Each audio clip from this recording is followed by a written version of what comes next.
Hey, so today I want to talk about something that is not really, I don't know, much of like a topic, much of like something that's like a crazy thing I could a whack, I can't talk, a wacky topic to which to say stupid shit to, right? But I think this is more just me kind of like stating something that I kind of feel should be obvious to most people. And it's just kind of one of those things where I kind of always think about it, right? And I always think about like how I don't know. Here, I'll just explain. The whole point of what I want to talk about is that self-diagnosing is bad, and what I mean by that, it went in the online tests video and the fear wins video. Both of those I mentioned people who self-diagnose, and in the online test one, I specifically said people who take those internet tests that like tell you if you're like autistic or if you just got some sort of like mental problem, and they take that as like gospel, right? They see that and they're like, oh shit, that's me, that's totally me, right? And there's been like so many people on TikTok who have like faked like autism, uh Tourette's, whatever the hell else people can mimic, I guess. I don't really know. It was mostly just autism and Tourette's, basically. And the thing is, on TikTok, it's not like as uh, common as it used to be. It kind of felt like there was a time on TikTok where you would, if you went on YouTube, you would almost always see like a YouTube video that's like, TikToker faking disabilities, TikToker doing this, TikToker faking this, TikToker faking this, and it was always Tourette's. It was like like it was mostly Tourette's, right? It was almost always Tourette's, and it's weird because like I understand like what their end goal is. Like I know what the hell they're trying to do. They're trying to gain like either sympathy or just people being like, "Wow, you're so strong," or "I'm so sorry for you. I hope things get better." Blah blah blah, all that kind of shit, right? But like they always do it in like such an unrealistic way that they think that that's how it is. They think that like having Tourette's is just like every 10 seconds you like meow at the camera or you fucking like twitch like literally every second. They apparently just don't know how it actually fucking works. And granted, I'm not gonna pretend like I know how Tourette's works. I don't. I tried to like look it up because I was kind of curious, like what happens in the brain that causes Tourette's to happen, right? Like I was kind of curious, like how exactly does Tourette's work? Because I didn't really get it. And I can say after looking it up that I still don't fucking know. Too many big words. Me am stupid, do not understand big words. But I think and it's not and that's more like pretending, right? That's pretending to be disabled or just have some sort of mental problem. But what I mean is like self-diagnosing because there were a lot of people who would always like self-diagnose where like they would like dress themselves up in like all black and just be like, guys, I have depression, you just wouldn't understand my pain. And it's like, okay, depression is not dressing in all black and saying no one will understand your pain. That's sounds like just being an emo, which most emos don't have depression. They more see depression as like an aesthetic, right? Like that's the thing. Like the emo culture, like depression is an aesthetic. It's not like a actual thing. Like a majority of emos are not actually depressed. They like the idea of like depression, like the idea of just having like this downtrodden attitude where you're just like monotone and you don't care. You try to dress yourself in black to hide yourself from the world. The ugly world can't see you. And most emo people aren't actually depressed. But I see, like, you have those people who say, "Oh, I'm autistic. I'm self-diagnosed. I have depression, anxiety, ADHD, ODD, CDD, BBB, EED, BBC, BBW, whatever the fuck else there is. Other letters." They fucking hit the whole goddamn alphabet just to say that they self-diagnose with some sort of like fucking problem. And like I said, it's not as common as it used to be on TikTok. About I would say maybe like 2000. Actually, when the fuck did TikTok even happen? Because like part of me wants to say 2019, but I don't know if TikTok was a thing. Was TikTok a thing in 20? I don't know. What the point is it was like whenever. I don't know the actual timeline of this shit, but it used to be common, and I haven't really seen much about it anymore. Like every once in a while, you get those ones where there's like someone talking about how like a TikToker's faking Tourette's, and it's always Tourette's, because for some reason they just think it's so simple. Oh yeah, the other one that they like to self-diagnose with is like bipolar personality disorder or something like that, whatever it is, or not really bipolar, just like multiple personality disorder. Is that what it's? Di Dissociative identity disorder. Is that what it's called? DID, right? The did. I can't help but laugh every time I hear DID. I know it's not like a funny thing for people who deal with it, but it's fucking did. But like on TikTok, they also love to do that. They like do that thing where they're like, "Hello, my name is Mary, and I have multiple personalities inside me.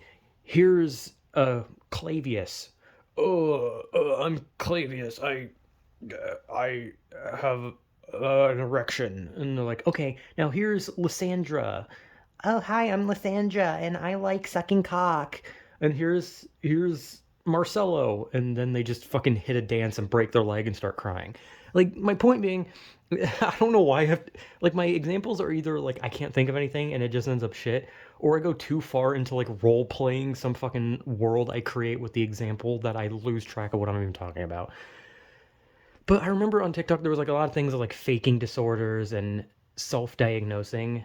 And a lot of the times when people took those online tests that were like, "Are you autistic?" And then when they'd be like, "You're slightly autistic," they'd be like, "Oh my God, I am slightly autistic because uh, I also don't like loud sounds. Like I also jump when I like a lot of humans don't like loud sounds. Like while that is a symptom like some kind of part of autism, just because you fucking jump at a loud sound does not make you autistic. Not liking to be touched does not necessarily make you autistic. You can have a lot of things that would be like something that an autistic person would have and still not be autistic.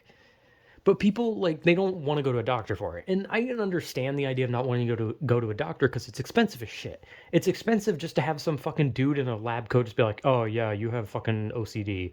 Like like that shit's expensive. Like just like you think it'd be like fucking like I don't know like $20. You just go up and you're like, "Hey, do I have any mental problems?" They're like, yeah," and you're like, "Okay," and then you go home. But it's not. It's like $20,000 to like sit in a room, have a guy analyze you by just asking you questions, and then he basically is just like, "Oh yeah, you're fucking you're gonna die in like a week or something."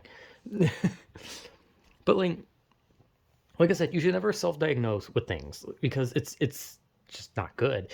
Because not to mention the people that like to self-diagnose with things, they do it obviously for attention, and some people do it because they want to wear it like a badge of honor. Like they're special because they have depression, anxiety, ADHD, OCD, DID, BID, COD, puddle of mud. I don't know. The point, I keep forgetting what I'm even doing. You just start saying letters. But my point being is like, you should always see a medical professional, right? And if you physically can't because you don't have the money, well, then just don't make fucking assumptions. You can like look at yourself and think like, damn, I really exhibit a lot of things that would be associated with insert thing, but that doesn't mean that you have that thing. Like, I don't know. I'm not good at examples when it comes to like that case of just being like, "Oh, I don't like this thing, so I must be like this." Like I'm sure there's like some form of like fucking symptom. They're like, "Oh, you don't like pomegranates," and they're like, "Oh my God, that's like a side thing of bipolar disorder. My God, I might be bipolar because I don't like pomegranates or something." I don't fucking know. Like I don't know anything about anything. I was literally diagnosed when I was little, like a kid. I got diagnosed with ADHD when I was like what, 7, 8? I don't fucking know. When I was like a little kid who was too stupid to understand what the hell was going on, and I'm still too stupid to understand what's going on. And then as I like became a teenager, I was diagnosed with depression and anxiety, and still was told I had ADHD. But now I'm an adult, so I'm not gonna make assumptions. Like I think that there's like also a time period in which like at some point it's like a diagnosis like wears off, and you kind of need like a refresher where it's like you have to go back and be like, "Hey, am I still like this?" And they're like, "Oh, you're worse." And it's like, "Oh boy, I'm dying." But I kind of always think about it, just like the idea of like I would definitely want to go see someone because like I still don't really know. Like it's one of those things where it's like, yeah, I can easily just go back to like my childhood and be like, "Oh, when I was a teenager, I was diagnosed with this shit." But like now I'm an adult and I can't just keep saying like, "Oh yeah, when I was a teenager, I was." Because times change, you change, and you never know. Like next time I could go there and they could be like, "Oh yeah, you have no mental problems. You're just really fucking stupid." And it's like, "Oh, that makes sense. That explains why I'm having mental breakdowns. I'm just stupid." But like, I don't know. It's always important to get like a medical professional's, diagnosis because it's, just basic medical science that you like I said, yes, you can notice things in yourself that you might think like, hey, I might be this, but you can't outright just be like, because I think this, I am that. You need to actually be diagnosed. You need to actually see someone. It's an important thing. And it's like, it's one of those things where like you talk about it and people are like, why the fuck do you care? And the reality is, maybe I don't, like, kinda, but in the reality is like I always kind of hated it, right? Because I don't know, like it's very easy to like use that shit as an excuse if you don't like if someone just like wants like a chance to just be like, hey, I have Tourette's. Look at me, I'm twitching, I'm twitching. I say I have Tourette's because I'm twitching. Fuck you. I don't need your opinion. I don't need a medical opinion. Fuck you. I'm me and I'm what I say I am, and I diagnose myself with fucking schizophrenia. I don't know. But like I always kind of like think about that. Like I just think about how there's literally people who just like sit in their room, I don't know, like watch a video, listen to music, do something, and they just kind of like think to themselves like, I'm going to tell people I'm autistic. It's like you just can't do that. Like just because you think you are does not mean you are, but maybe you are. But just because you think you are does not mean that you are 100% right, and you should at least get a medical, professional to check that shit for you. Like I don't know. It's just like a weird thing I always think about because I have not because I always think about like myself like what would happen if I went to now as like a fully grown adult. If I had the money to like actually go get myself checked, would they tell me the same thing when I was a teenager? Would they still say you have depression, anxiety, and ADHD? Would they say I now have OCD? Would they tell me that I have something worse? I always think about it because it's something that's probably never going to happen. I'm probably never going to see a doctor again until I never, not even when I die. Like when I die, like I'm not even gonna be able to afford like an ambulance. Like I'm gonna be like a fucking police officer is gonna just be like, oh yeah, he's dead. Sorry, we just noticed you don't have enough money to ride the ambulance. Um, you also can't take him to a morgue. You don't have the money for that. You also don't have the money for a funeral. So is it cool if we just like throw him in the ditch outside your house? Is that fine? Is that okay? Okay, cool. Mark, can you drag the guy out? Can you throw him in that ditch? That ditch right there. Just like I don't know, just like stuff him, like put some leaves on him. Okay, just make it look like he's like sleeping or something, or maybe he's just like a pile of leaves. Just make it look normal. I don't know what the fuck I'm talking about. I just kind of went off on like another fucking like internal role play of what would happen if I just fucking died because I don't have the money to deal with death. Even if I die, I wouldn't be able to do anything. But like, yeah, you need money. You need money to get like diagnosed with shit. You need money to go see a doctor, and that's why I can understand that some people would just come to the could come to the conclusion that they think like, hey, I feel like I show symptoms of this specific type of mental disorder, so I might have it, but you can't just because you think you have it does not mean you should. Because I could easily say that to anything. Like I could just be like, "Oh man, I have a strong urge to fucking break my arm every once in a while. Maybe I'm schizophrenic," but I can't just say, "Oh, I'm schizophrenic." You need to actually be fucking checked for that shit. You can't which obviously that one's a little more obvious cuz schizophrenia is like a super like serious one compared to like Tourette's is serious, but on a level of schizophrenia, I don't think most things come close to schizophrenia. I don't know what the hell I'm talking about. The point is, I literally said I was going to make this like long because it didn't really seem like something I could talk about, and now it's like almost 15 minutes. My point being is you should get self-diagnosed, or you shouldn't you should get diagnosed by a doctor or a medical professional or whatever. Because when you self-diagnose, people can tell. People can literally tell. But yeah, I don't know. I'm kind of curious what would happen if I saw a medical professional now. They would just tell me that my brain has not been in my skull for the past like 20 years. So yeah, that'd be fun. So yeah, I don't know what this was. Whatever.